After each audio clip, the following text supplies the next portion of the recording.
I am the Liberal Democrat candidate for North Herefordshire. I live here and I work here.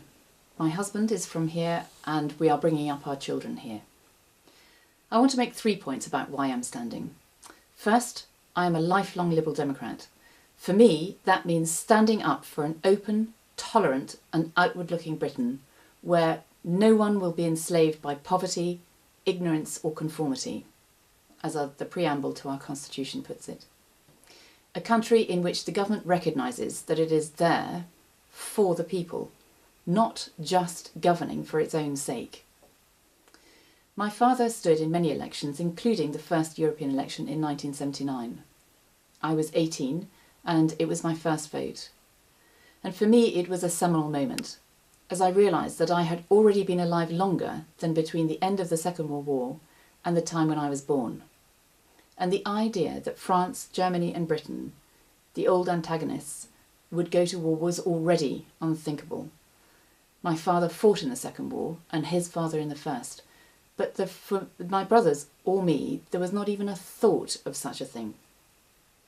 The European community was only about 20 years old, but that was already a huge achievement. Secondly, I spent my early working life in and around Brussels and London, helping business, NGOs and unions understand how the European Union institutions work and how national governments play their part. I was there as the single market was being created. I saw Britain drive forward that agenda at Mrs. Thatcher's insistence, and I watched the non-tariff barriers wash away as the world's largest free market opened up. And of course there were mistakes, but the benefits have been enormous for businesses, jobs, our economy, for our young people, for the environment and consumers. And thirdly, I now run a small business in Bishopsroom near Bromyard, a vineyard. I'm involved with voluntary organisations across the county, which I don't want to name because I don't want to bring them into politics. But they, between them, help children and families, elderly and disabled people.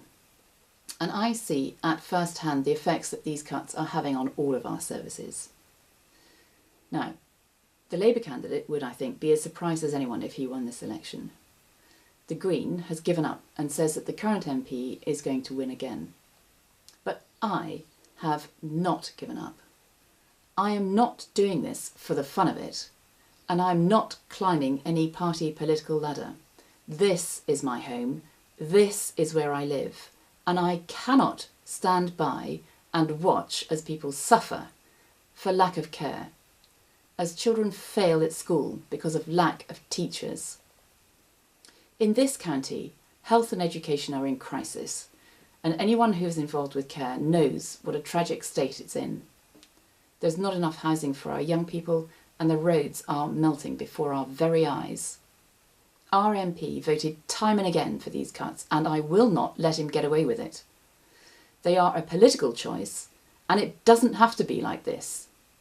Our proposals, the Lib Dem proposals, are properly costed and approved by professionals in their field, and they are my political choice. What is more, to thrive, this country needs a strong economy, and we cannot have a strong economy and a hard Brexit. Unless we have a strong economy, there is no money for services. This government and this MP are taking us out of the European Union without any appreciation of the damage it will do to our economy, with no regard for the tearing up of the aspirations of our young people and the destruction of their sense of identity, and with absolutely no appreciation of the difficulty and how complicated it will be to do the job. And that is totally obvious as they float one incoherent idea after another, from we will stay part of the single market, to we'll have as good a deal as being in the single market, to absolutely fine to leave with no deal of any kind whatsoever. They do not know what they are doing. We must change direction, and we need a strong opposition. Here, it is either the Conservatives or me. I urge you to vote for me. Every Liberal Democrat vote is a vote for a principled, constant and challenging opposition.